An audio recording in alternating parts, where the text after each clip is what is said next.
আসসালামু আলাইকুম। আজকে আমি আপনাদের দেখাবো অস্ট্রেলিয়ার অসাধারণ প্রাকৃতিক পরিবেশ। এখানে সকালে ঘুম ভাঙে পাখির ডাকে আর বিকালটা কাটে গাছপালা আর ঠান্ডা হাওয়ার সাথে। রাস্তায় বের হলেই আপনি নানান ধরনের পাখি দেখতে পাবেন। অস্ট্রেলিয়ায় পরিবেশ রক্ষায় সরকার খুবই কড়াকড়ি করে।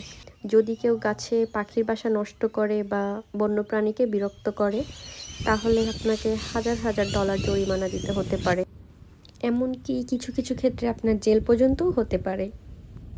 এখানে রিসাইকেলিং, লিটার ফ্রি জোন ও ওয়াইল্ড লাইফ রিজার্ভের মতো সিস্টেম আছে পরিবেশ সুরক্ষার জন্য।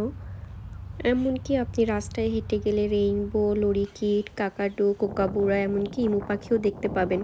অস্ট্রেলিয়ার সরকার এসব বন্যপ্রাণী ও গাছপালা রক্ষার জন্য অনেক কঠোর, কিছু ক্ষেত্রে সেটা আপনার 5,000 পর্যন্ত জরিমানা হতে পারে যদি আপনি তাদের আবাসস্থল নষ্ট করেন অথবা তাদের খাবার দেন বা তাদেরকে বিরক্ত করেন। এই পরিবেশ রক্ষার কারণে অস্ট্রেলিয়ার বাতাস থেকে পরিষ্কার, পানিও বিশুদ্ধ, পাখিরা অবাধে উড়ে বেড়াতে পারে, মানুষও মনের শান্তি নিয়ে এখানে থাকতে পারে। সো সবাই ভালো থাকবেন, দেখা হবে অন্য কোনো ব্লগে। আসসালামু আলাইকুম, আল্লাহ হাফেজ।